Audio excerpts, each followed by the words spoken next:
En marzo de 2020, la flamante ministra de Economía, Azucena Arbeleche, se quejó diciendo: el punto de partida para el nuevo gobierno es peor de lo estimado, es peor a lo estimado. ¿Qué quería decir con esto? Que recibía una herencia lamentable por parte del gobierno frente amplista que le precedió. Sin embargo, sus palabras fueron contradichas nada menos que por un organismo que de izquierdista no tiene un pelo, el Fondo Monetario Internacional. Y el Fondo Monetario Internacional, en su informe anual, señaló lo siguiente, se los voy a leer. Tras una década y media de un crecimiento vigoroso, el país tiene un alto ingreso per cápita, hago paréntesis, de hecho, el ingreso per cápita más alto de América Latina y el Caribe, ¿ya? Y bajos niveles de pobreza, desigualdad e informalidad. Gracias a una prudente gestión de supervisión y regulación, el sector financiero sigue siendo resiliente pese a la volatilidad en el mercado financiero regional. Les traduzco esta última parte. La resiliencia es la capacidad de un organismo de adaptarse a circunstancias adversas. Bueno, y el hecho es que efectivamente terminamos con un sistema financiero y bancario sólido, creíble y estable, porque hubo un gobierno serio que ejerció los controles y las regulaciones correspondientes. Tuvimos 15 años de crecimiento ininterrumpido, con aumentos salariales por encima de la inflación. Recordemos que en el año 2002, gobernaba la derecha, Uruguay perdió el grado inversor. Lo recuperó en el año 2012, gobernando la izquierda. Incluso se colocó en el podio junto con países junto con Chile y con Costa Rica, como países receptores de inversores, o sea, los 3 países que tenían mayor recepción de inversión. El Frente Amplio modificó mucho el sistema tributario, entre otras cosas. Con la reforma del año 2007 se sustituyeron 14 tributos por el IRPF, el impuesto a la renta de las personas físicas, pero también se creó la Ley de Inclusión Financiera, el Plan Ceibal, pese a toda aquella crisis heredada, el Plan de Emergencia, justamente originado por esa crisis, el Plan Integrado de Salud, que es una maravilla. Hay que recorrer bastante el continente para valorar eso. No se les ocurra enfermarse en otro país si no tienen cobertura. El Plan Ceibal, que fue el héroe durante la pandemia en los años 2020 y 2021, que permitió la educación a distancia, la creación del MIDES. Pese a todo, el Frente Amplio siempre apostó a la inversión, que no es gasto, inversión social y educativa. Y aún así, con todo el esfuerzo que se puso, miren este dato. En marzo de 2005, la derecha le legó al Frente Amplio 2.500 millones de dólares de reservas en el Banco Central. ¿Cuánto le devolvió en marzo de 2020 a la derecha? Casi 15.000 millones, concretamente 14.750 millones de dólares. También nos legaron 22% de desempleo, 40% de pobreza, 60% si hablamos de pobreza infantil y 5% de indigencia. ¿Pero qué se devolvió en 2019? Bueno, resulta que ese 22% de desempleo bajó a 8,5%. El 40% de pobreza terminó en 8,1%, el 60% de pobreza infantil bajó a 16,4%, que ahora en estos últimos 4 años subió nuevamente a 20,1%. ¿Y en qué quedó el 5% de indigencia? En 0,1%. La mortalidad infantil en 2004 era de 13, a mí en esta parte me cuesta mucho hablar de cifras porque estamos hablando de criaturas, pero de cada 1.000 niños nacidos vivos, 13,2 fallecían. El Frente Amplio bajó ese 13,2 a 6,8, prácticamente la mitad. ¿Y saben cuánto hubo de mortalidad materna en el año 2019? Cero. así de simple.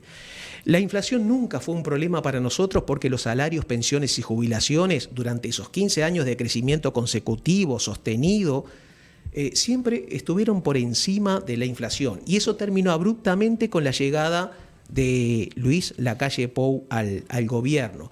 Claro, no todo se hizo bien o no todo salió bien. Hubo que cerrar Pluna. En realidad ya habría que haberla cerrado muchísimo tiempo atrás porque nos dejó un agujero, o sea, ese agujero iba creciendo. Se le trató de, como se dice cuando alguien está agonizando y se le hace respiración boca a boca y tal, en fin, una reanimación y no se pudo, ¿verdad? Por otra parte, la pobreza. Recibimos 1.200.000 pobres. El Frente Amplio logró bajarlos a 200.000. En 2019, que fue el peor año, nos golpeó la caída de los commodities, la crisis argentina, subió a 300.000. Luego llegó la pandemia y llegó Luis Lacalle Pou. La cantidad de pobres aumentaron a 400.000 personas. Posteriormente se bajó a 300.000 personas. Muy bien, ahora, ya sin contar la pandemia y con récord histórico de exportaciones, tenemos 50.000 pobres más, o sea, de 300.000 pasaron a 350.000. Al final del día, si pasamos raya, a este gobierno le debemos la generación de la pobreza en 50.000 personas más. También el Frente Amplio recibió un Uruguay con cantidades alarmantes de accidentes laborales. Bueno, fueron reducidos en un 30%. Había también una gran informalidad y el Frente Amplio incrementó los aportes a la seguridad social en un 60%. Y no olvidemos que los docentes también tenían salarios sumergidos. El Frente Amplio se los aumentó en un 90% en términos reales. ¿Qué significa esto? Sin contar lo que te come la inflación. Y ni hablemos de los salarios de los policías, que se vieron multiplicados. Y recuerden cómo estaban antes del 2005 los peones rurales trabajando de sol a sol, ¿bien? Y el Frente Amplio trajo la ley de 8 horas a la cual se oponía un legislador conocido como Luis Lacalle Pou, y él decía, lo tengo presente aquí, que quienes apoyaban o promovían esta ley desconocían la realidad rural. Las empleadas domésticas estaban por fuera del sistema de seguridad social y cobrando por debajo del salario mínimo. Con el Frente Amplio se comenzaron a tener todos estos derechos y se combatió de manera drástica la subdeclaración y la evasión patronal. Por donde busques, las cifras eran positivas. Las exportaciones, en el año 2004 exportábamos 4.000 millones de dólares, en 2019 16.000 millones, se multiplicó por 4. Le vendíamos a 60 países en 2004, en 2019 a 165 países. El Estado no financiaba medicamentos de alto costo en 2004, pero en 2019 ya lo hacía con 56 medicamentos para 39 enfermedades. Miren, en definitiva, Uruguay se convirtió en un faro para el mundo. Yo andaba por distintos países y me causaba una gran satisfacción cuando en México, en Ecuador, en Colombia, en Venezuela, por todas partes me decían, ¿cómo hago para ir a vivir a tu país? Me quiero ir, estoy juntando el dinero para irme. Habíamos vuelto a hacer de alguna manera la famosa tacita del plata. El hecho es, y para hacerla corta, un detalle más sobre la pobreza, ¿no? Porque acá se le echa la culpa del incremento de la pobreza a la pandemia. Pero miren, cuando surgió la pandemia yo estaba viviendo en México. No es lo mismo administrar una pandemia, una crisis sanitaria, en un país de 3,5 millones de personas que en un país con 128 millones de personas. Mayor aglomeración, mayor contagio, más cantidad de muertes. Y sin embargo, Manuel López Obrador redujo en 5 millones la cantidad de pobres. Y aquí aumentaron. Llévenlo a los porcentajes que correspondan de acuerdo al tamaño del país. ¿Pero qué significa esto? Muy sencillo. Que no es la pandemia, es el modelo lo que provoca la pobreza. En resumidas cuentas, el Pepe, Danilo y Tabaré encontraron un país en ruinas, los escombros, pero no se pusieron a autocompadecerse, a lamentarse y a culpar a otros. Se remangaron y dijeron manos a la obra. Esa es la diferencia entre 3 estadistas y un presidente de paso. Yo sé que estas palabras duelen y ofenden a algún sector del poder, porque toda información o noticia que le incomoda produce eso, malestar, y porque en definitiva noticia es algo que alguien en alguna parte por algún motivo no quiere que se sepa. Mi nombre es Enrique Ortega Salinas y por todo esto y mucho, muchísimo más, estas son, y aquí comienzan, Palabras Prohibidas.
¿Qué tal? Bienvenidos a Palabras Prohibidas. Mil gracias por estar ahí, el apoyo ha sido formidable.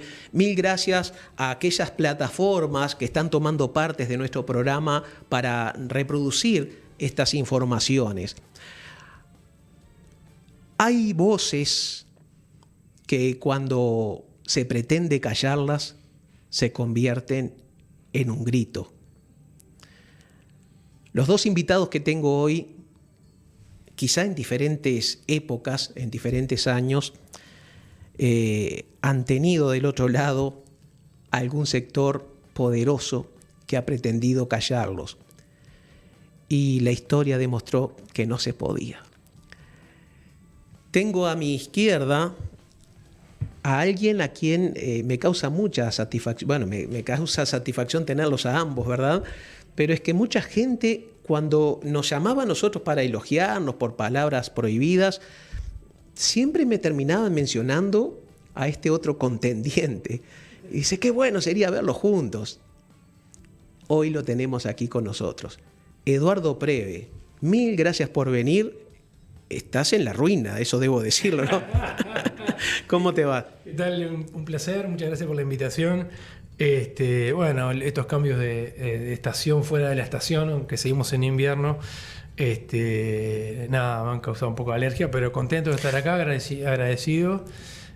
¿Sabes qué me llamó la atención? Sí. Yo te hacía más viejo. ¿Cuántos años tenés? No, tengo 51. No soy tan joven. Ah, no, pero Me pasa que como soy salteño, como mucha naranja y eso parece que la vitamina C es buena. No, me sorprendió porque en primer lugar, ¿cómo engaña la pantalla, verdad? Le sucederá a veces que ves una persona más gorda en televisión, no es tu caso, o más vieja o más joven. Yo te hacía más bajo y con más edad. ¿Cómo hacías del tamaño del presidente, de Luis, petizo así? Sí, pero Tom Cruise es un tipo bajito, ¿ya? Y Juan Castillo, qué gusto tenerte acá. ¿Cómo andas? El gusto es mío, un gusto además compartir en la mesa con ustedes dos. Ya que él confesó su edad, ¿cuánto tenés tú? 66. 66, Gracias. Sos mayor que yo. Sí, sí. Bien. Se nota, ¿no? Yo estoy A ver, si me permiten ustedes, y sin entrar en el estilo de los chimentos, pero Juan, tú naciste en Durazno, ¿verdad? No, en La Paz, Santos Lugares. En el departamento de Canelones, la ciudad de La Paz, el barrio, la zona Santos Lugares, entre las canteras donde sacan el pedregullo, el barastro. ahí nací yo hace 66 años atrás. Yo leí que habías nacido en Durazno, por eso... No, pueden decir cualquier cosa. También me modifican constantemente ahí, porque se ve que alguien me pone más edad, me sacan los estudios que pude haber cursado, pero bueno, no importa. Capaz que alguien lo quiere hacer duranense, ¿no? O una de Cacho Vidalín debe ser eso. Dime, y perdona que te pregunte, Por favor. ¿no? ¿Tenés hijos? Sí, tres hijos varones. Uh-huh. Pablo, que es el mayor, que hace 17 años vive en España, vive en Barcelona. Luego Sergio Leonel, que vive acá con nosotros, y Gonzalo, que es el más chico de los tres, que me dio 2 nietos, una nieta y un nieto precioso, que bueno, es lo que le falta, es lo que desafía a los demás hermanos. Qué bueno que la tecnología ahora te permite estar en contacto con tu hijo en España, como Sí, me claro. pasa a mí con mi hija cada vez que ando por ahí, por el resto del mundo, ¿no? Todos los días comunicándonos. ¿Y vos, Eduardo, qué familia tenés? Mirá, soy antes que nada salteño, naranjero. Uh-huh. Incluso, bueno, mañana miércoles voy a estar allá. Están mis 2 gurises en Salto. Tengo 2 hijos, en realidad viven acá en Montevideo, pero tengo 2 gurises que fueron a ver a los abuelos allá. ¿Son 2 varones? No, una nena y un varón. Trato a veces no dar mucho detalle a mis hijos. No, obvio. Porque me han pasado algunas cosas, pero bueno, son divinos los gurises. Estoy como si vos todo el tiempo conectado. Aparte ellos disfrutan mucho los abuelos. Yo ahora escuchaba a Juan, nada, y también mis padres creo que les ha servido, tienen un montón de nietos, porque somos 5 hermanos nosotros. Y papá y mamá como que vienen de los nietos como que son la prolongación de la vida, ¿no? Y disfrutan mucho sus nietos. Ya los hijos estamos todos grandes, creciditos, trabajando. ¿Estás pensando seriamente en adquirir una mascota? Ya tengo Jack, ya le tengo a Jack, que en realidad es como mi tercer hijo, porque me despierta todos los días a 6 de la mañana para que lo saque a pasear. Tiene aparte de raza, una raza que tiene una hiperactividad tremenda. Para contagiar, o sea, yo no sé si yo lo contagio a Jack o Jack me contagia a mí, porque somos los 2 hiperactivos, pero bueno, Jack sí no tengo problema en decir el nombre, aparte me han visto por todos lados, lo llevo a lugares increíbles, he ido al Parlamento a conocer el Parlamento, al Solís, acá a la Intendencia de Montevideo, hace algunos me toman el pelo y digo, ¿qué hace con el perro? Y yo, no, bueno, es mi compañero, va a todos lados. Claro. Pero bueno, bien. Es que adoptar una mascota es como... Hay que tener la responsabilidad suficiente, es como adoptar un niño o una niña, ¿verdad? Sí, igual, ahí hay una... Yo soy muy mal criador de perros, así como soy muy mal criador de hijos, muy mal criador de animales. A veces no entiendo que el perro es perro, como me dicen algunos, ¿no? Y bueno, yo igual le permito cosas que no debería permitirle, pero bueno, son esas cuestiones que cuando vivís solo te tocan esas cosas, termina siendo un compañero. Y una pregunta breve para ambos. ¿A qué se dedicaban tus padres? Mi viejo es médico, Uh-huh. y mamá nurse, pero no es que se conocieron en el sanatorio, ¿no? Porque Una denuncia por acoso. Claro, no, al contrario, tiene una historia muy linda porque mamá trabajaba en clínicas acá como nurse, Uh-huh. mientras papá trataba de terminar la carrera, bueno, pleno años conflictivos, 60 y pico. De hecho, el viejo es uno de los últimos en la famosa huelga del 68, ¿no? Sí. Bueno, O sea, tu mamá trabajaba y tu papá estudiaba. La por huelga el- más grande ¿No del le pasó a 73, Tabaré- capaz. ¿No le pasó a Juana Tabaré algo así? ¿Fue con él o yo estoy confundido? Mario Auxiliadora trabajaba Sí. y Tabaré estudiaba, sí, creo que algo parecido. Sí. No, y el viejo fue junto con, creo que con Marco Carámbula y con Alberto Grille, uno de los últimos en desocupar la Facultad de Medicina cuando la famosa huelga de 68, pero no me puedo acordar bien qué año. Debe ser del 73, la huelga general, capaz, ¿no? No me acuerdo bien, pero bueno, nada, eso ahí. Pero viven en Salto los dos, salteños. En realidad son toda la familia salteña. ¿Y a qué edad te viniste a Montevideo? Y lamentablemente, como dice Stramín, a los 18 morir en la capital, Claro. porque acá se centraliza todo para estudiar, trabajar. Un día, y quizá te invite nuevamente, le vamos a hacer aquí un homenaje a Pablo Stramín, porque más allá de lo que era como artista en sí, el mensaje social que nos dejó Pablo fue impresionante, ¿no? Claro. Como muchos otros, en fin. Un día vamos a hablar, incluso capaz que los invito a los dos también, para hablar de la influencia del canto popular en nuestra cultura. Y Juan, ¿y tus padres? Marcaron épocas esos artistas, sí, la verdad. Mis viejos, a ver, mi padre nació en Sarandí Grande, en el departamento de Florida. Ahora fallecieron los dos. La pandemia se los llevó muy rápidamente en el 21 y el 22. Pero bueno, nació en Sarandí Grande, también se vino de jovencito para acá, a desarrollarse él, a trabajar, a tener su familia después. Y mi madre nació en Rivera, en el departamento de Rivera, que también se vino joven para acá, pero ella se vino con sus padres y con sus hermanas para acá. Y bueno, mi padre fue obrero de la construcción, un obrero de la construcción de toda la vida, terminó sus 7, 8 últimos años trabajando en la División de Arquitectura, Ministerio de Transporte y Obras Públicas, así que terminó siendo funcionario público, siempre fue un trabajador por su cuenta. Y mi madre, empleada doméstica. Mi madre, además de criar 7 hijos, tenía que salir a hacer limpiezas para educar a 7 gurises, ¿no? ¿A qué edad comenzaste a trabajar?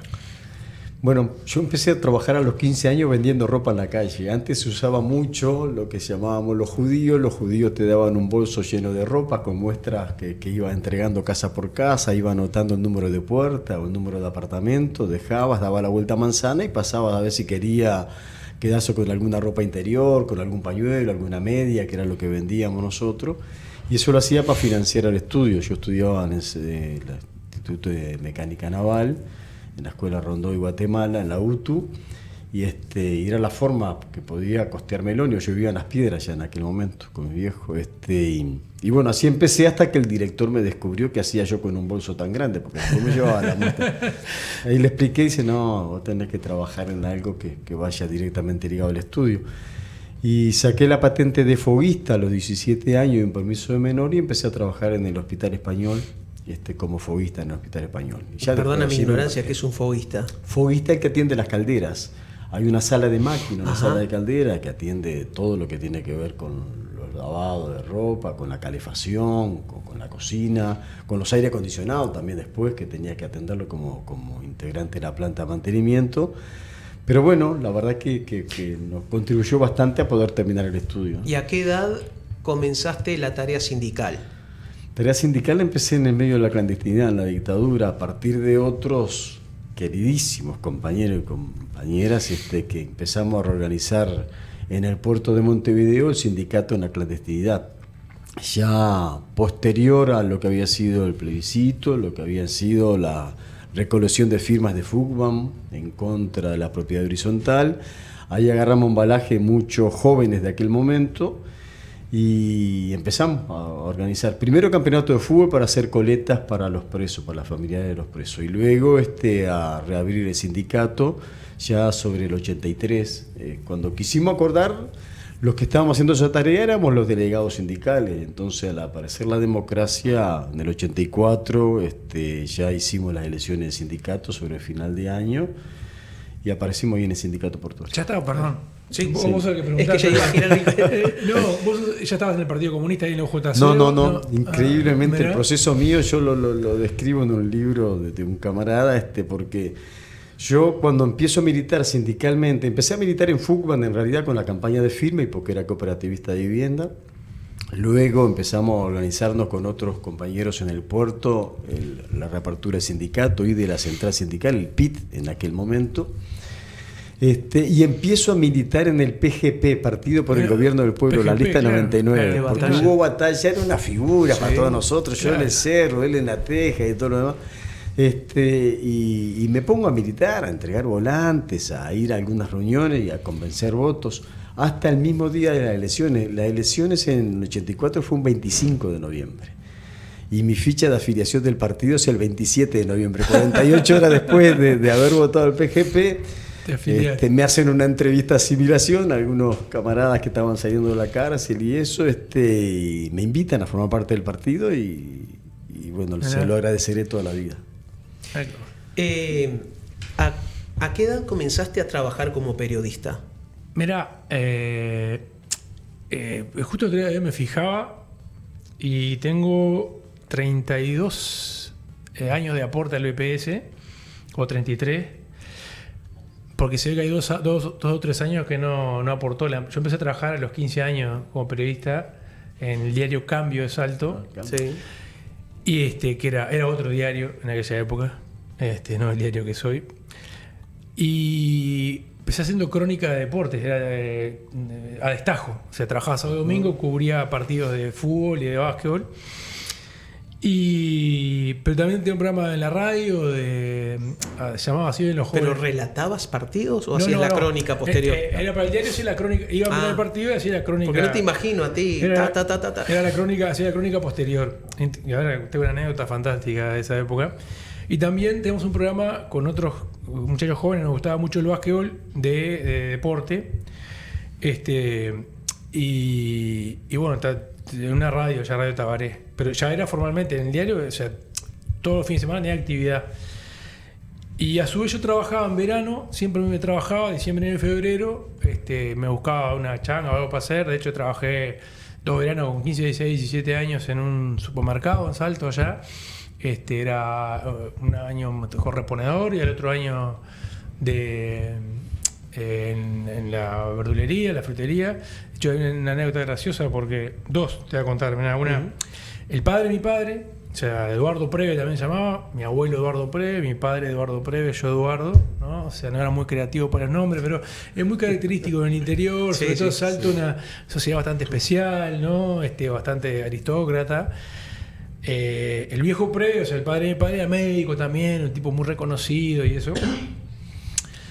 Y era casado en segundas nupcias, y la señora que estaba casada con él dejó de ir al supermercado, que era como el supermercado más conocido de Salto, porque cómo iba a ser, ¿no?, que uno de los nietos del viejo Preve estuviera trabajando de verdulero. Para mí era un orgullo, ¿me entendés? Claro. O sea, esas cosas, viste, que con el tiempo son en ese momento totalmente inentendibles. Para mi viejo era un orgullo que yo trabajaba, para mis padres, y o sea, esas cosas que por un lado pasan. Y lo otro que me pasó siendo, claro, tenía 16 años, me acuerdo, siendo periodista deportivo. Yo soy hincha todavía de un club que se llama Club Atlético Chaná, que es un club muy humilde de Salto, que uno de mis abuelos por parte materna fue fundador, Ovidio Coco. Un club muy humilde, siempre ha estado en Divisional B peleando para subir y bajar, y estuvimos hasta en tercera, lo que iban a llamar. Claro, y una vez me tocó ir a cubrir esa crónica. Y yo en un momento no me aguanté y empecé a gritarle cualquier cosa al juez, cualquier cosa. Estaba como periodista y de hecho... Y de barra brava. Claro, pero aparte, claro, el Salto... Éramos 10 hinchas, ahora claro, éramos 12. Y el juez me hace retirar por la policía, ¿no? Y claro, yo después llegué al diario, no puedo hacer la crónica por 2 cosas. Una porque me sacó la policía y otra porque me entró el hincha. Pero bueno, a esa edad empecé a laburar ya. Y después vine a Montevideo a los 18 y seguí trabajando para el diario de allá y arranqué acá. Estuve un montón de tiempo en El Observador. Y bueno, pues está historia conocida en Canal 10. Subrayado, y eso, yo me imagino lo que habrá sido para tus padres el saber que su hijo iba a integrar, bueno, ya El Observador es una marca importante, ¿no? Pero subrayado, Canal 10, o sea, era un salto tremendo. Mirá, mi vieja sí, muy orgullosa siempre, mamá siempre en casa, siempre se compraron los diarios, ya Cambio, El Pueblo y eso. Y con papá, viejo médico, muy científico, para él los periodistas son todos unos charlatanes. Pero estaba con el tiempo, bueno, reconoció que era una carrera. Yo siempre me prometo, también digo, yo soy la oveja negra de la familia, ¿no? Los hermanos, uno ingeniero agrónomo, otro ingeniero químico, otro médico, el otro arquitecto, y yo me salí periodista, ¿no? A ver, para mí un orgullo, papá, creo que en el día de hoy también, o sea, él siente el orgullo que su hijo es periodista, pero le costó mucho. Mamá no, mamá copada, también... va con eso, las madres son más de los varones, por decir de alguna forma, pero papá estaba de una formación muy científica, ¿no? Muy científica. De hecho, en casa siempre se consumió mucho material periodístico, pero por mamá, o sea, Marcha, Brecha, todo eso era por mamá. Incluso me acuerdo que mamá no leía en voz alta los artículos de Brecha, ¿no? Porque papá no leía, o sea, el diario no lo leía. Mi padre nunca miró noticiero, por ejemplo. Si lo miraba era de rebote porque mamá aprendía, ¿no? Pero nada, esas cosas que con el viejo, con el tiempo, él se dio cuenta y valoró, incluso, claro, y más en la última etapa, decían, vos, porque tu hijo, claro, el tipo dijo, bueno, pero está. como diría el mejor analista político de este país, que a mi juicio es Darwin Desbocati, el guionista de Dios fue bien maldito y le mandó a Eduardo Preve como hijo. Como hijo, claro, aparte con el mismo nombre, incluso muchos, a veces, claro, aparte salto, muy chiquito y todo, pero vos sos ahora ya me conocen, pero vos sos el doctor, no, ese es mi viejo, le digo. Claro. Yo no tengo ningún doctorado, nada, le digo. Juan, claro, tú comenzaste a hacer sindicalismo en una época muy jodida. Hoy es un chiste hacer. Bueno, es un chiste, siempre es complicado, ¿no? Pero la dictadura logró imponer en buena parte de la población, mediante un lavado de cerebro colectivo, la idea de que ser sindicalista era sinónimo de ser subversivo, y a los militares no les daba mucho la cabeza para hacer la distinción entre subversivo y terrorista. Porque Artigas fue un subversivo, ¿bien? No era un terrorista. Esa parte, ¿a ti cómo la vieron en tu casa? Mira, yo escuchaba incluso a Eduardo ahora, y uno se pone, cada tanto te pone a pensar en vos mismo, ¿no? En recopilar la historia. Nosotros somos hijos de los contextos, hijos de la coyuntura. A veces a mí me da hasta vergüenza cuando todos en el partido hablan de su historia, lo que pasaron. Algunos compañeros y compañeras nuestras, algunos camaradas del partido son unos héroes. Sí. De verdad, lo sigo viendo. Es imposible no verlo con eso, lo que hicieron toda la generación que ya eran militantes comunistas antes de la dictadura. Porque las pasaron muy mal, pero muy mal, muy mal. Bueno, algunos no están, todavía lo estamos buscando, otros le costó la vida directamente, otros tuvieron muchos años presos, torturados, que quedan secuelas de la tortura. Hay compañeras y compañeros que ahora lo ves todos los días y le palmeás el hombro, lo abrazás o discutís con él, pero que estuvieron un determinado periodo de tiempo desaparecidos. ¿Sabés lo que es para el resto de tu familia que no sepan dónde estás? Si estás. Que pasé por cuartel y comisaría por el delito de hacer lo que yo hago, sí, por hacer de venir en un medio a hablar de mis ideas políticas, por estar en contra del sistema y creer en un mundo distinto, más justo, más solidario, más humano, los desaparecieron, los torturaron, los mataron. Por pintar un muro. Por pintar un muro, o sea... Para. Con esa barbita ibas preso. Esto no es broma. A ver, por si nos está escuchando gente joven, yo lo digo, a veces piensan que estoy exagerando. El usar el pelo largo, el usar barba. ¿Te acordás que en un tiempo estuvo de moda el mameluco? Sí. Y si encima llevabas mate, termo y la bonita calada al estilo del Che, ¿eras boleta? O mínimo, con suerte terminabas preso. Pero vos te acordás, te quiero hacer un paréntesis, cuando Oliver Seregni salió en libertad, y todos los periodistas querían saber cómo había pasado. Él no se quejó nunca. Dice, ¿cómo me voy a quejar yo cuando tengo compañeros que realmente la pasaron mal?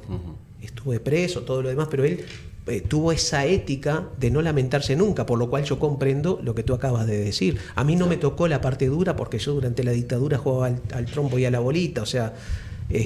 por una cuestión de edad también, ¿no?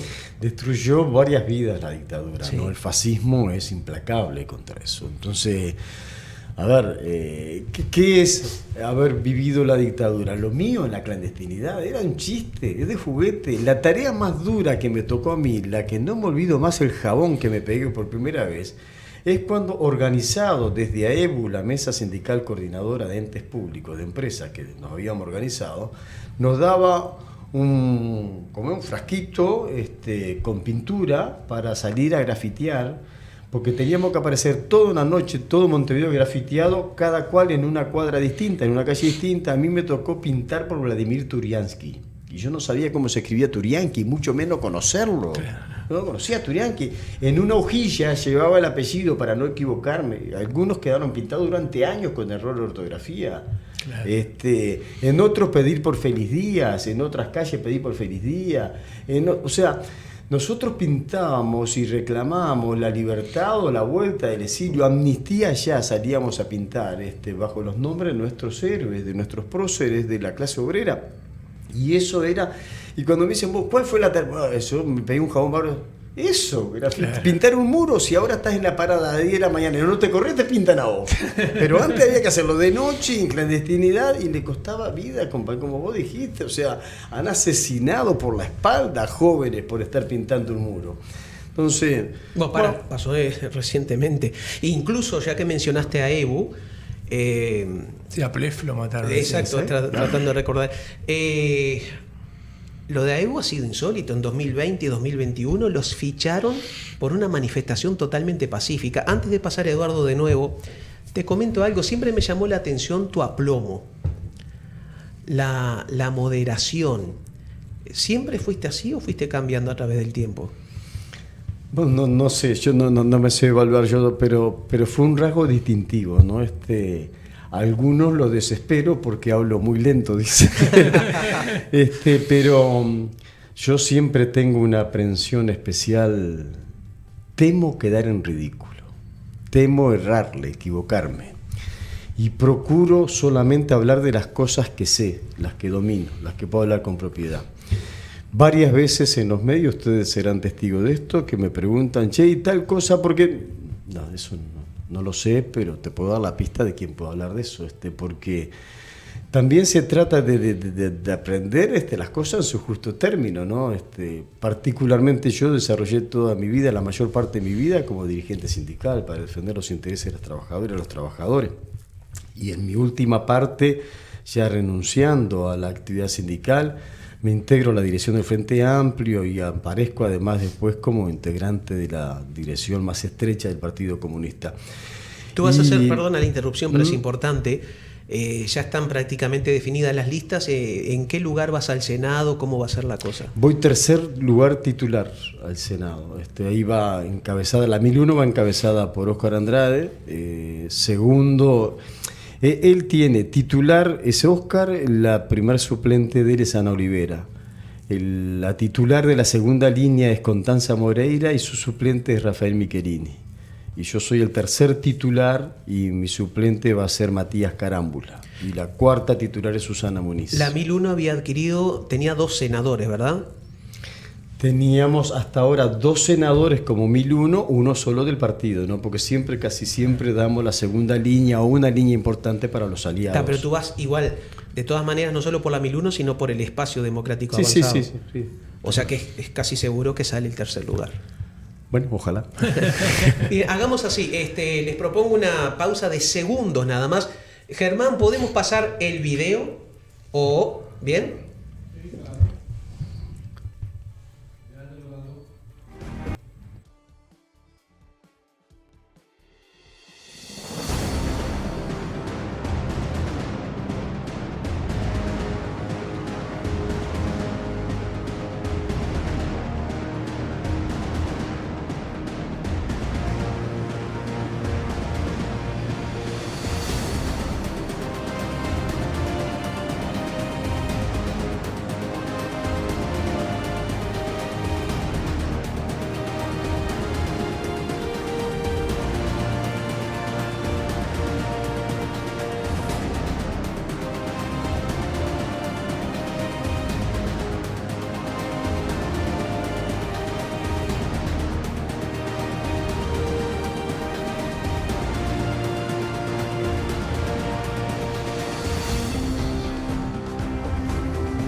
El año pasado vi en Netflix una serie, no sé si está, pero se las recomiendo, protagonizada por el hijo de Ricardo Darín, que a mi juicio Ricardo Darín es el mejor actor de América, y su hijo va por el mismo camino, el chino Darín.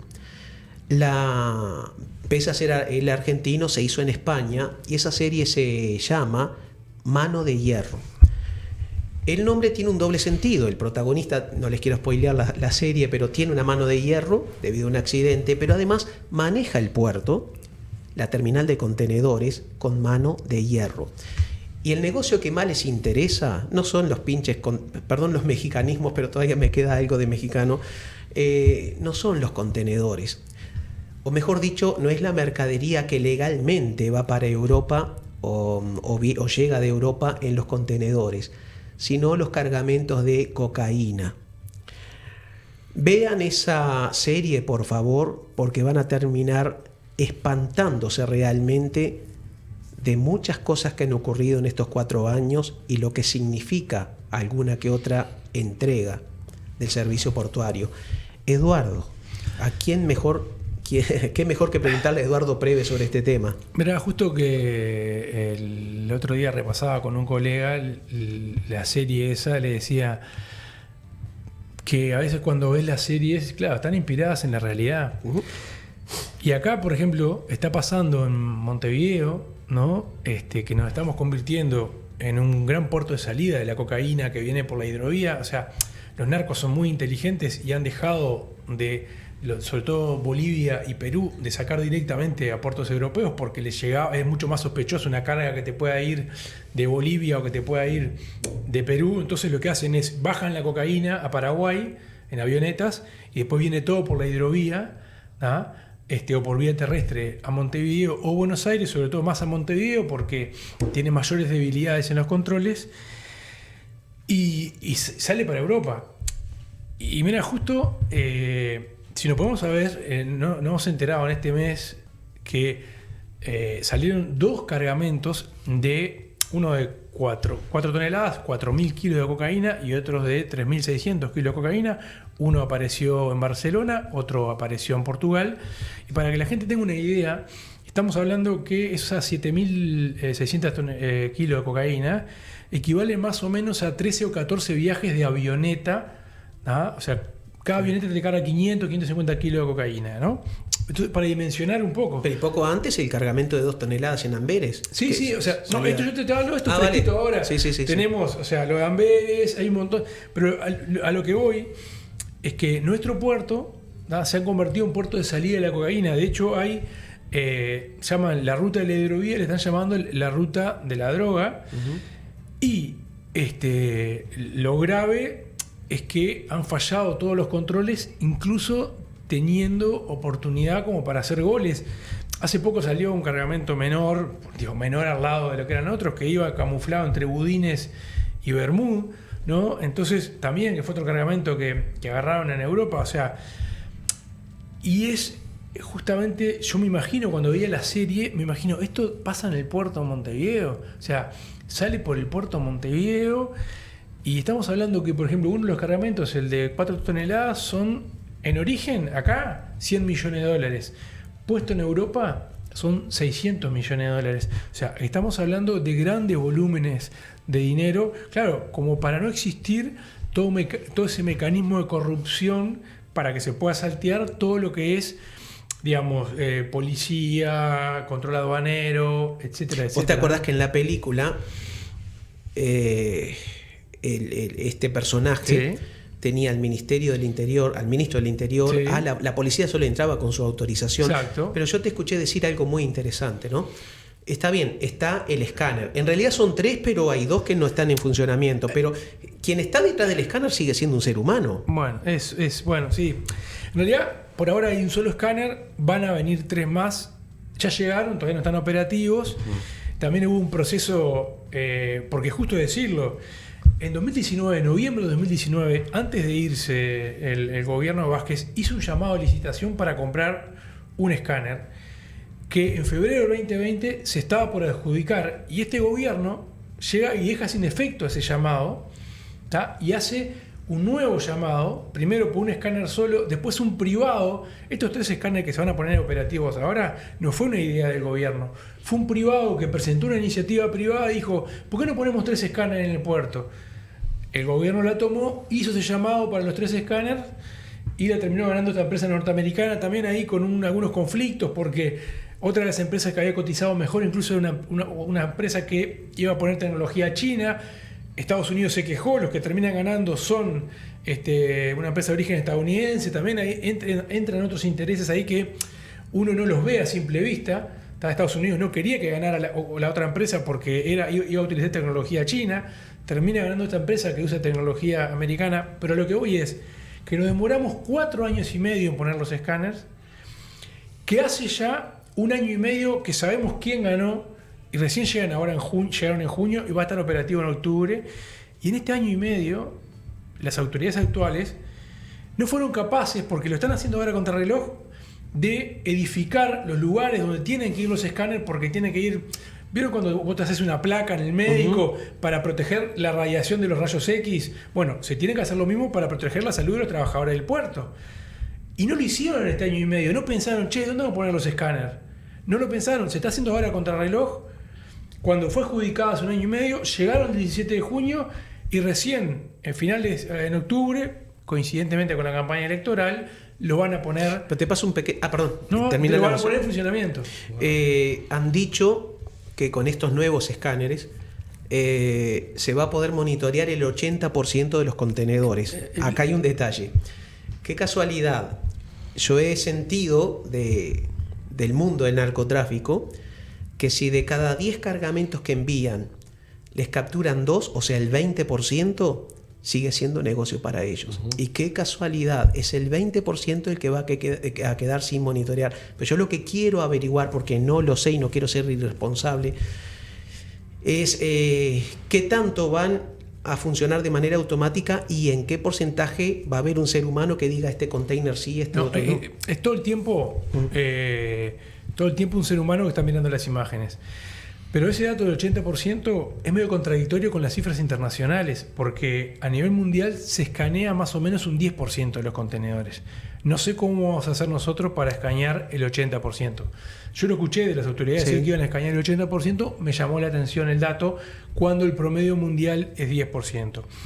Y lo otro, como decís vos, va a intervenir siempre el ojo humano, porque el contenedor es como una placa rayos X, como en el aeropuerto, se ve, no se ve droga, se ve, claro.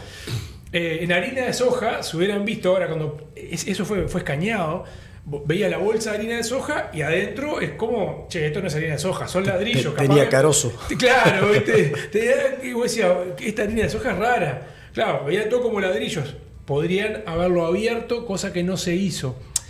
¿Por qué? Y bueno, porque ahí quizá fue la inexperiencia, justamente el que vio, porque ahora como empiezan los escáneres nuevos, hay operarios nuevos que están viendo, y justo hacía 40 días que había entrado.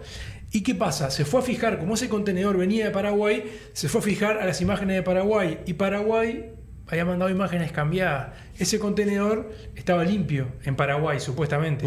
Y cuando vio... Entonces, claro, también ahí está la inexperiencia, porque no es fácil. Parás un contenedor, lo mandás a abrir, si vos tenés 40 días de trabajo en el lugar, parás toda la operativa, que va a cargar un barco, o sea, no es que soplar y hacer botella, ¿no? O sea, complica la operativa.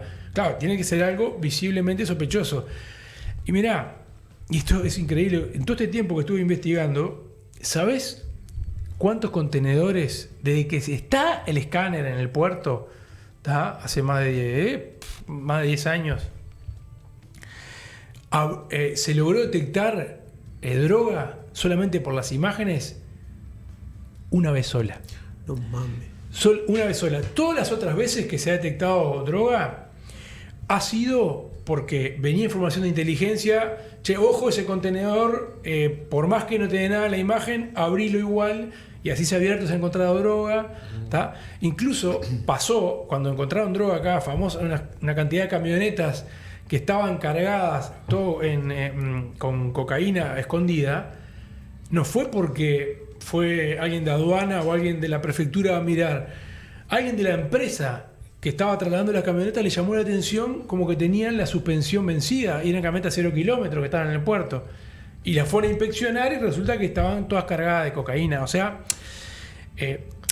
hay mucho trabajo de inteligencia en la previa. Claro. Y la imagen ayuda, obvio, para estos casos grotescos, como se nos pasó un elefante por adelante, como el caso de la harina de soja, ¿no? Porque vos ves la imagen, o sea, el video, cuando abrían el otro día, imagínate, para que la gente entienda, en vez de una bolsa de un kilo de harina, una bolsa de 50 kilos de harina que vos la rajás y se cae toda la harina para la mitad y te queda la torre de cocaína, ¿no? O sea, en ladrillitos. Juan, Esto de alguna manera está hilado con el tema de los allanamientos nocturnos, Sí. porque nos lo quieren vender, así como decían que la LUC iba a terminar con la inseguridad y hoy vivimos más inseguros que antes. Parece que la panacea para el tema de la criminalidad, particularmente el narcotráfico, es el allanamiento nocturno. Vos que vas a ser senador nuevamente, ¿qué opinas? Bueno, mira, el Frente Amplio está en contra del plebiscito de allanamientos nocturnos. En primerísimo lugar, por el ejemplo que colocaba Eduardo, están queriendo hacer ver a la población que los problemas de inseguridad pública que trae como consiguiente el tema de las bocas de pasta base está directamente relacionado, y con una simple reforma de los allanamientos nocturnos esto se soluciona. Falso, mentira. En primer lugar, porque no ha sido solución en el mundo. En lugares donde se ha puesto en práctica modalidades de este tipo, no lo ha solucionado, al revés, van contaminando con otros problemas para la seguridad pública. En segundo lugar, porque la droga, efectivamente hablando de la droga en grandes volúmenes, no salen de noche, salen en pleno día por el puerto de Montevideo o por los aeropuertos o por las avionetas, en realidad, y hacia allí no hay prácticamente ningún tipo de medidas. Bueno, esto que está haciendo Eduardo, denunciando como corolario de todo lo que ha pasado para que lleguen ahora los contenedores como gran acontecimiento, seguramente vaya el presidente a cortar la cinta para inaugurar el tema de cómo se van a chequear ahora a partir del escáner. Bueno, en realidad esto es un gran problema que tiene el narcotráfico en nuestro país, que nos están perforando el Uruguay y a todo el continente como un queso. Prácticamente eso lo está haciendo en todo el lugar. En tercer lugar, porque esto es una violación a la propiedad, la poca propiedad individual que tiene la familia, que es su hogar, lo más sagrado que es el hogar, ¿no? Actualmente hay que decirlo de que no está vedado, no está prohibido de que se hagan allanamientos nocturnos. Si efectivamente hay una orden del juez, estamos hablando de femicidio o cualquier otro tipo de cosas, se pueden hacer perfectamente. O sea que, como una medida para solucionar los problemas de la boca de pasta base, con esto el narcomenudeo y con esto la seguridad pública no tiene absolutamente nada que ver. Es volver a colocar espejitos de colores, como lo están haciendo en las dos últimas campañas electorales, también lo están haciendo en esta, tratando de atraer votos y pretendiendo dar, desde el punto de vista de la campaña electoral, una solución que no lo es tal. Si tienen voluntad política para solucionar esto, estas medidas de traer un escáner, medidas de control de la frontera, medidas efectivamente de ir directamente al narcotráfico, lo podían haber hecho con mucha antelación y otro tipo de cosas, no precisamente esto de violar la intimidad del hogar. Una anécdota para Juan. ¿Se acuerdan que pasamos meses discutiendo en Uruguay cuando empezó este gobierno la famosa ley de derribos? Me leíste en la mente y iba a hablar de eso. Dale. No, decilo vos. No, o sea. que pasamos meses discutiendo quién iba a dar la orden de derribar, que no derribar, no sé. ¿Cuántos derribamos en 4 años y medio? Ninguno. No, pero además Ni hubo alguien que hubo, decía... Ni un operativo hubo, no hubo un solo operativo para perseguir una avioneta que estuviera ingresando droga. No hubo un operativo. Y me acuerdo que en aquel momento la discusión el exministro Javier García, no, poco menos que no, el presidente va a dar la orden de derribar. Pero fue una estrategia de marketing espectacular. Sí. Porque Claro, bueno. cuando crece la inseguridad y la criminalidad, todo pueblo es natural, pide mano firme, pide un hombre fuerte. Qué mejor imagen que decir, no voy a tener ningún problema en derribar un avión. Genial, es lo que el pueblo estaba buscando. Y no es casualidad que ahora el presidente esté jugando a la guerra a los cañonazos. Los aviones que trajo fueron los de museo, los Hércules después. Sí, pero yo no sé Una qué fue cosa más increíble. chocante y ridículo, si el spot de Ojeda diciendo que es de Capricornio y levantando pesas, o el presidente disparando unos cañonazos. Antes de continuar, que voy a continuar contigo, Germán, voy a continuar con ambos, pero le va a tocar a él. ¿Podemos pasar el ranking de esta semana de los tweets? Sigan escribiendo en tweets, se los vamos a dejar esta vez con el tiempo suficiente para que los puedan leer. Tú me avisas, Germán. Ahora. Vale.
Juan, estábamos hablando del allanamiento nocturno.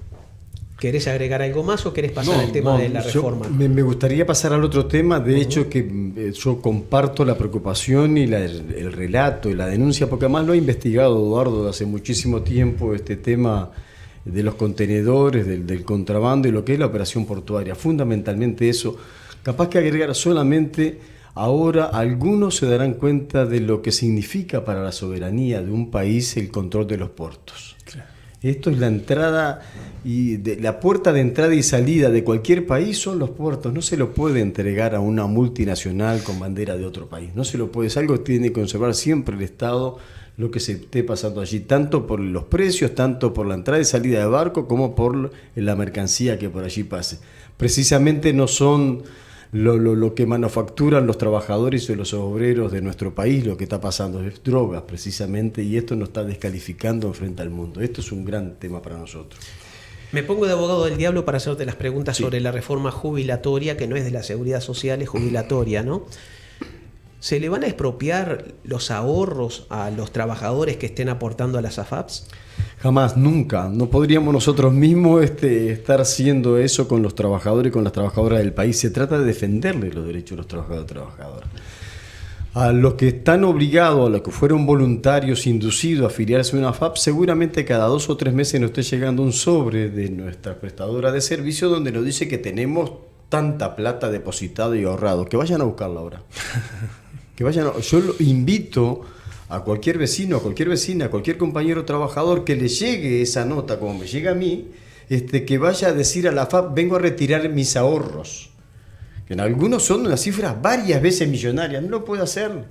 No lo puedo hacer porque eso es lo que está haciendo un trabajo monetario, que está un trabajo financiero, que es que lo que está haciendo una entidad privada con los ahorros y el aporte de las trabajadoras y los trabajadores. Nosotros lo que queremos es que eso pase a mano del Estado, sea ese monto de plata o el que efectivamente le pertenezca al trabajador o trabajadora, es que a partir de un fideicomiso pase en mano del Estado, que el BPS sea el que lo esté brindando, o en todo caso hay alguna otra alternativa que sin fines de lucro, como plantea el programa de Frente Amplio, lo puedan estar haciendo, y vamos a ver cuántas de ellas se quedan. Con todo el respeto que merecen los 111 economistas del Frente Amplio que firmaron lo que firmaron, perdón, sonó despectiva esta parte, pero no fue la intención. Incluso hay una economista a la que quiero muchísimo, María Noel Sanguinetti, que es divina persona y muy inteligente y brillante, ¿no? A ver, pero la cuenta a mí no me cierra. Ellos son economistas, yo soy un ignorante, pero las personas que se van a ver beneficiadas con esta reforma no llegan a 350.000, andan en 308.000, por ahí un poco más, ¿no? El promedio de lo que van a tener de aumento serán $100, que no le cambia la vida a nadie, 4.000 pesos, vas al mercado un par de veces y hasta luego. ¿Cómo ellos sacan la cuenta de 1.500 millones de dólares? El BPS, por su parte, 1.087 millones, si no me equivoco, y el Movimiento Social 400 y poco, creo que 400. A mí la cuenta me daba 420. ¿Alguien está usando mal la calculadora? ¿Cómo es eso? Mira, ahí hay una interpretación en torno a uno de los artículos. Tiene 3 propuestas, tiene 3 contenidos fuertes el tema de la reforma, que habla uno en torno a la edad. O sea que lo que estamos impulsando, la papeleta de sí, queremos que en la Constitución diga de que a partir de los 60 años de edad cualquier trabajador y trabajadora que haya hecho sus aportes correctamente tenga la posibilidad de jubilarse. ¿Se jubilará o no? Podrá seguir o no algunos años más trabajando, pero que a partir de allí tenga esa posibilidad. La segunda cuestión es que la jubilación mínima no sea inferior al salario mínimo nacional, que tiene ese relato en torno a la diferencia, y allí la redacción habla en una interpretación de que si es a la persona o a la prestación social que esté recibiendo, porque también como prestación del BPS o de la Seguridad Social puede ser una jubilación o una pensión. Y allí se hacen cálculos distintos en función a lo que efectivamente pueda estar diciendo la papeleta, que ahí hay mecanismos, porque esto hay que legislarlo, que el legislador después va a tener la posibilidad de resolverlo. Incluso hoy, sin esperar que haya un plebiscito, también tienen todo el derecho y la potestad para hacerlo el Parlamento de unificar todos los aportes y unificar también los pagos de las prestaciones que se puedan hacer. Por lo tanto, que una vez, si se recibe una pensión a la viudez o si recibo una pensión por mis padres y además tengo una jubilación, bueno, que todas esas prestaciones se puedan unificar de manera a resolver de que no sea tan oneroso para el conjunto del Estado mejorar las condiciones de jubilación de cualquier obrero. Estamos repasados de hora, pero no quiero dejar de preguntarle a Eduardo por lo siguiente. Hemos retrocedido mucho en el ranking de Reporteros Sin Fronteras, que mide el respeto a la libertad de expresión en los distintos países, ¿no?, del mundo. ¿Cómo lo ves tú? Qué pregunta. Yo estoy muy preocupado por lo que estoy observando en los medios de comunicación. Por suerte cada vez hay mayores plataformas alternativas de streaming, hay mayor forma de informarse que no es a través de lo que consideramos los medios tradicionales. Pero sobre todo me preocupa que está existiendo mucha autocensura por parte de los periodistas. Yo a muchos los entiendo, es su único ingreso que tienen que mantener una familia, pero a veces pasa incluso en las conferencias de prensa de algunos sectores, sobre todo cuando hablan sectores oficialistas o algo, que se autocensuran en las preguntas porque temor a tener reprimenda después cuando vuelven a la redacción. Sigo escuchando. Juan ya tiene este libro. Hay otros periodistas que no, por Juan suerte. ya lo tiene, después le voy a tomar el examen. Pero te voy a ir firmando el libro mientras te escucho, ¿te parece bien? Perfecto. Y bueno, por suerte algunos periodistas todavía se animan en las conferencias o en la rueda de prensa a armar, a interrogar como debe ser, interrogar en buen sentido, ¿no? A interpelar sobre todo los sectores del oficialismo, porque con los sectores de la oposición, el Frente Amplio no está pasando, hasta a veces uno observa que hablan hasta de más, lo tienen 20, 25 minutos a los candidatos preguntándole. Y bueno, eso me preocupa, la presión que está existiendo sobre los periodistas y sobre los trabajadores, ¿no? Eso me parece lo más preocupante y bueno, eso ha quedado demostrado en este retroceso que hemos tenido en los rankings a nivel internacional, no solo Reporteros Sin Fronteras, ¿no? Sí, creo que hasta la propia CIP, que está integrada... La CIP. Claro, está integrada nada menos que por los dueños de los medios, ha advertido sobre algún retroceso en Uruguay. ¿Cómo será la cosa que yo arranqué, te acordás, dando el informe del Fondo Monetario Internacional con respecto a la situación envidiable que había recibido este gobierno con respecto al gobierno anterior, y ahora cuando hablamos de libertad de prensa hablamos nada menos que de la CIP? Un minutito para cada uno para el cierre. Me daría para hablar horas con ustedes, pero en España aprendí una frase que decía: lo bueno si breve es 2 veces bueno, y lo malo si malo no es tan, lo malo si breve no es tan malo, una cosa así, ¿verdad? Juan.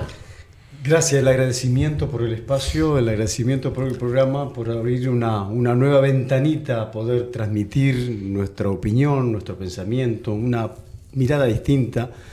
Gracias a Eduardo por compartir nuevamente una jornada de trabajo, finalmente es de trabajo porque intercambiamos puntos de vista, opinión y uno aprende bastante con los que saben más que uno. Y a la audiencia en general decir que nos quedan 40 días para cambiarle la pisada a este país. Dentro de 40 días no va a haber poder más importante que el que tienen en las manos la ciudadanía de nuestro país para cambiar el gobierno por el bien del pueblo, fundamentalmente. Eduardo.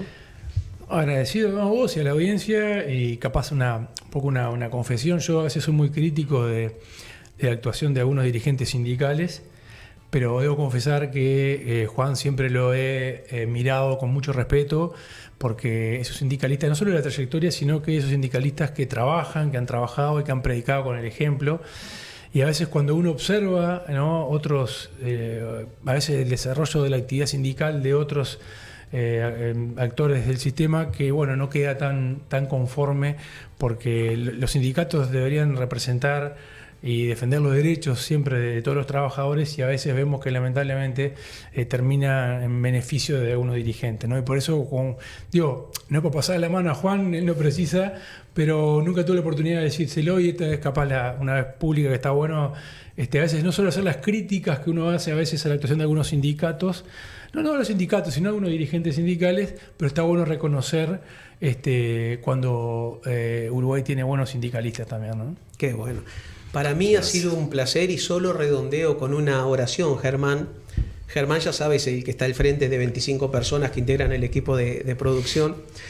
Hay una cifra que dejé adrede para el final, cuando hablaba de lo que logró el Frente Amplio en esos 15 años de crecimiento sostenido. Terminamos siendo el país con el ingreso per cápita más alto de toda América Latina y el Caribe, pero además junto con Chile, los dos países con mayor transparencia. No he visto el ranking de este año que mide la transparencia a nivel internacional, pero ya sabemos que hemos retrocedido muchísimos escalones. Recobremos lo que teníamos. Hay que luchar, no hay que luchar en el buen sentido. Ya, como digo siempre, nadie habla de una revolución de fusiles a esta altura, sino de mentes y de corazones. Y con respecto a la reforma, tenemos dos opciones: creer en promesas electorales o imponerla en la Constitución por la fuerza del poder popular. El mejor de todos nosotros alguna vez dijo: nada podemos esperar sino de nosotros mismos. Nos vemos el martes a la hora 20 en punto. Mil gracias por estar ahí.